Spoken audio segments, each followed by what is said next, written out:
Sophomore year, I had a chance to go to the convention in Calgary, and I had a great time.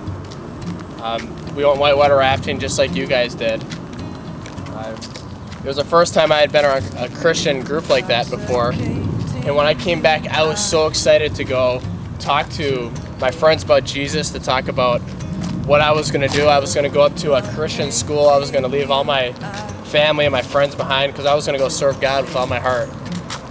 But something very horrible happened right after that. After about 2 days of being home, back in the normal world, I felt horrible about myself. I felt like I had sunken so low, and I just didn't want to serve God at all. I just wanted to be by myself, not be around, even be around the people at church that I was with. And so what I want to talk to you guys about today is how being at a convention like this can be a spiritual high, and then how you can go home and feel so low. And so hopefully today, from watching what we're going to talk about, you will feel like you can overcome that, and that when you come home you won't sink so low, and that you know how to deal with your convention experience. Let's go. We're here at the Lockton Dam in Minneapolis, and we're standing about 100 feet above ground right now. You can take a look. And being up this high is supposed to represent how high you feel right now after the convention. You're on a spiritual high. But what I'd like to show you is how things can turn very fast from high to low using this bottle of Sprite.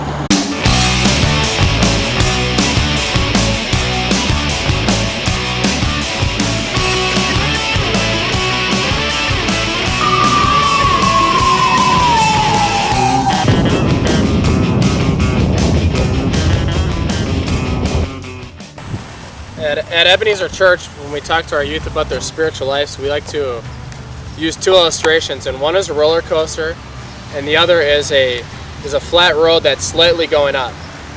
And we'd rather have our spiritual lives look more like a flat road slightly going up rather than a roller coaster with ups and downs.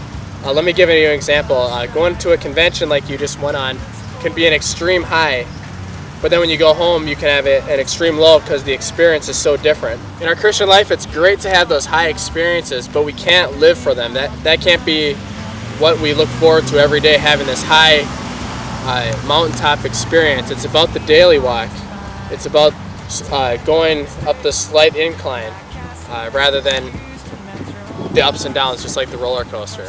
When Jesus was on earth, he would tell a story to his disciples to explain something to them.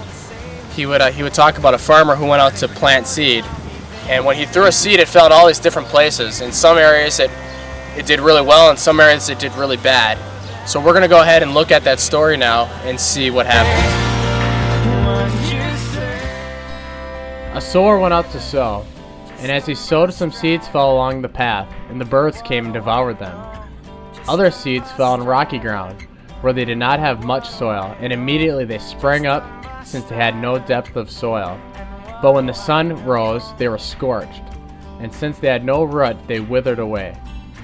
Other seeds fell among thorns, and the thorns grew up and choked them. Other seeds fell on good soil, and produced grain, some 100-fold, some 60, some 30. He who has ears, let him hear. In the story that Jesus told, I'd like to focus in on one part of that. He said that there was some seed that fell on the rocks, and it sprung up really quick and was a beautiful plant, but right away, after just a little while, the plant died because the roots didn't go down deep enough. And earlier I talked about my experience at the convention. That was me.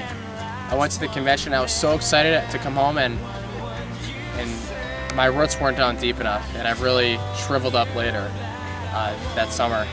And so as you're getting ready to go home, I have just 3 quick things that you can do to maximize your trip home and get your roots down really deep. Alright, so here are 3 ways that you can get your roots down deep before you go back home and look like an idiot in front of all your family and friends. Number 1, pray about your experience. Ask God to help you remember what you've learned. Ask Him to help you follow through with any commitments you've made during this week. Number 2, talk to your youth leader here. Sit down with him for a few minutes, even on the bus. Talk to him about your experience and ask them to keep you accountable to some of the things you've learned and some of the goals you have as you go back to your youth group. And number 3, sit down and write out your experience, so that way you can go back and look at it, you know, in a year from now and see how you were thinking and what you had experienced back then. Keep it fresh. That's all I have for you guys today. Have a good trip home. Don't get too crusty. See ya. And I wonder how this world would be if I was never here to drive.